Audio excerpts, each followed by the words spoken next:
All right, we are going to continue on in our notes. We are on page 13, so if you need to pause the video to get your notes packet out or some paper, we're on page 13, and we're just continuing some more, turning things to slope-intercept form, graphing them, and finding the solution. So if we look at this first example, I noticed that neither one of these are in slope-intercept form. So we have to change both of them around. So my first equation says 2x minus 3y equals 15. And again, slope-intercept form is y equals mx plus b. So my goal is to get this y by itself. The first thing I'm going to do, if I need to get y by itself, I'm going to cover everything up, and I see a 2x. Because there's not a minus in front of it, I know that it's a positive 2x. So I use inverse operations to move it to the other side. So 2x minus 2x, those cancel. I'm going to bring down this negative 3y. I have a 15 and a negative 2x. Those are not like terms, so I cannot combine them. Notice we want our x value first, so I'm just going to drop down negative 2x plus 15. I have one more step because my y is still not by itself. Right now it's being multiplied by negative 3. And the opposite of multiplying by a negative 3 is dividing by negative 3. So we have to come over here and divide every term by negative 3. A negative 2 divided by negative 3. So that's not going to give us a whole number. We're just going to keep it a fraction. But negative divided by negative does give me positive. So that's going to become a positive 2/3. 15 divided by negative 3, positive divided by negative is negative, and 3 goes into 15 5 times. So now I have that one in slope-intercept form.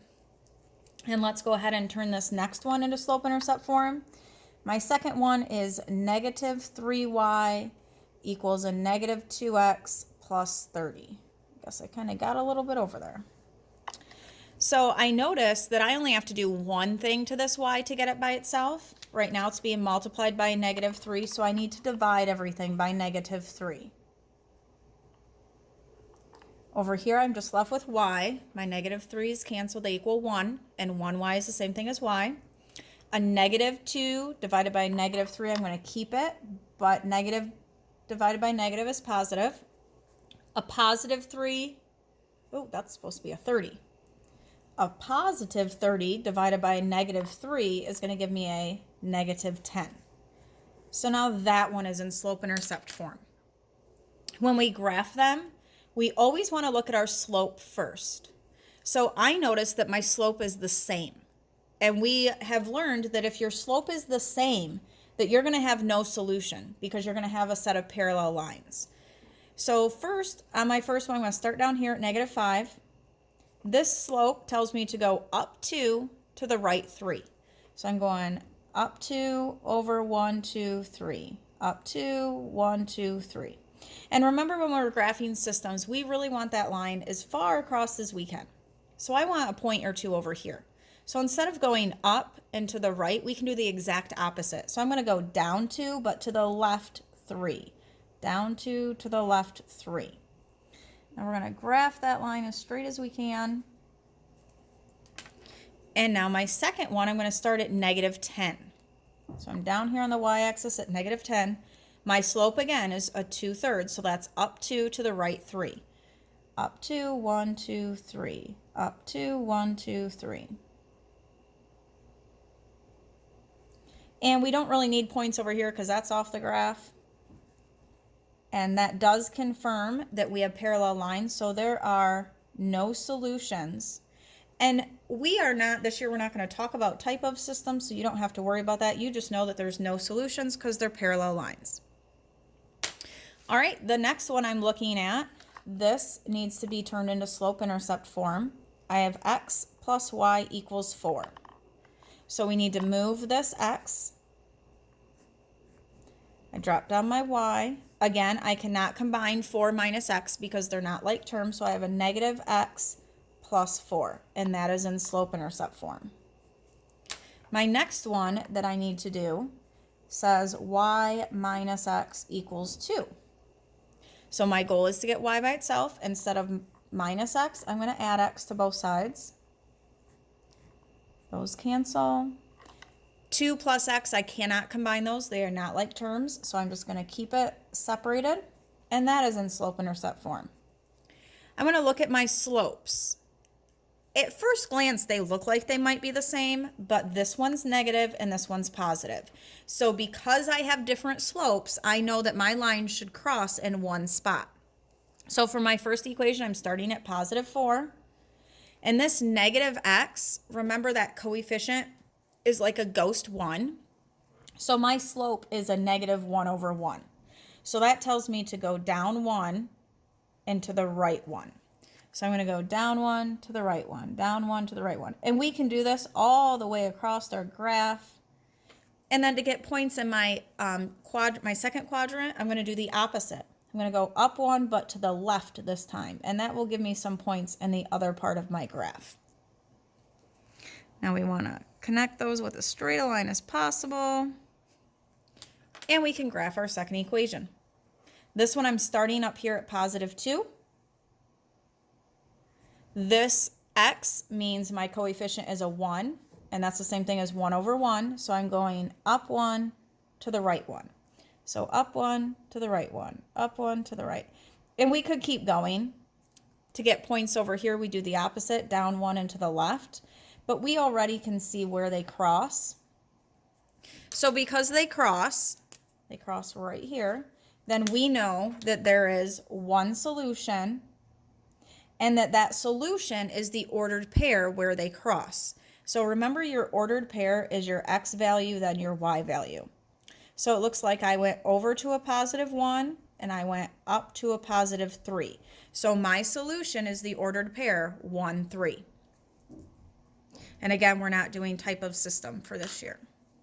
And then our last one over here, they both need to be put in slope-intercept form. So I have a 3x plus y equals 3. We need to move this 3x by doing inverse operations or opposite. And I'm going to bring down my y. These are not like terms. They cannot be combined. So I have a negative 3x plus 3. And this is in slope-intercept form. For my second equation, I need to move this x. So right now it's a positive x. I'm going to subtract it. I have a negative 4y that I'm bringing down. And I have negative x minus 12. My next step, right now I'm multiplying by negative 4. So I need to divide everything through by negative 4. Each term gets divided. I'm left with y. A negative x, remember that's the same thing as negative 1. So negative 1 divided by negative 4. Negative divided by negative is positive. So we're going to keep it. Now it's a positive 1/4. Keep your x. A negative 12 divided by a negative 4 gives me a positive 3. So now they're both in slope-intercept form. When I look at my slopes, they are not the same. So I know that my line should cross somewhere. So my first equation, I'm starting up here at positive 3.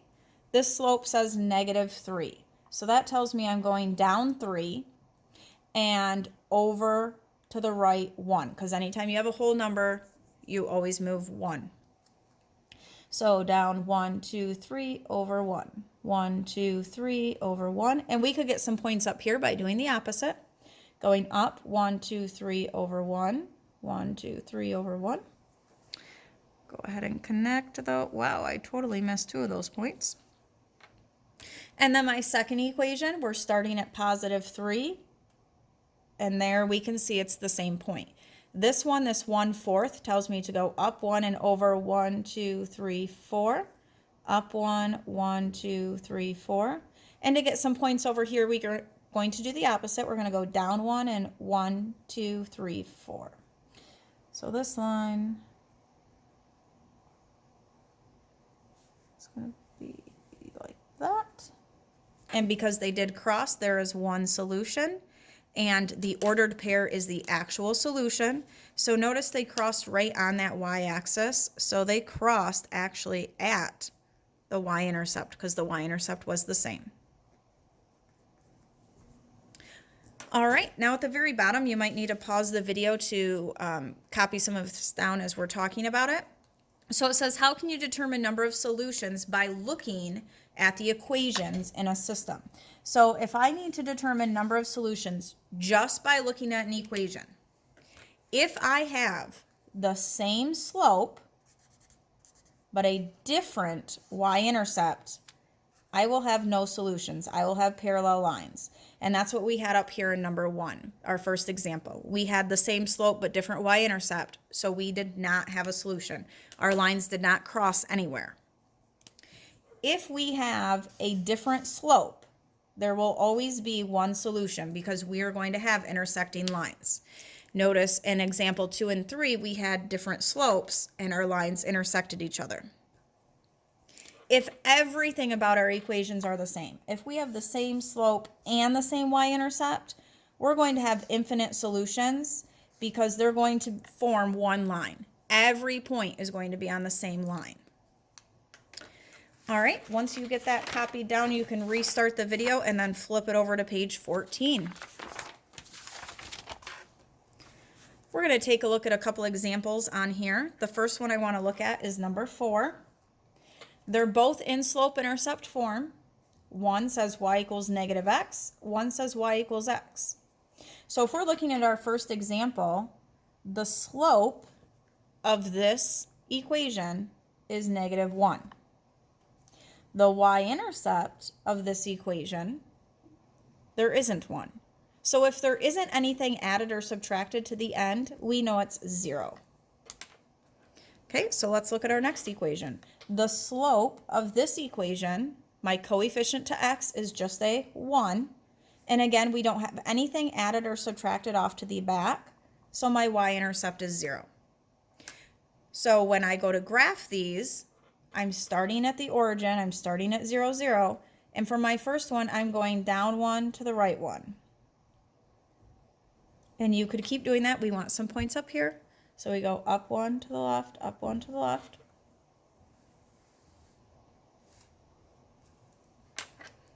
Go ahead and graph your next line. Again, we're starting at the origin again, 0.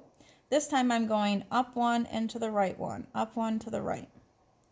And you could keep doing that, and you can get some points down here by doing the opposite.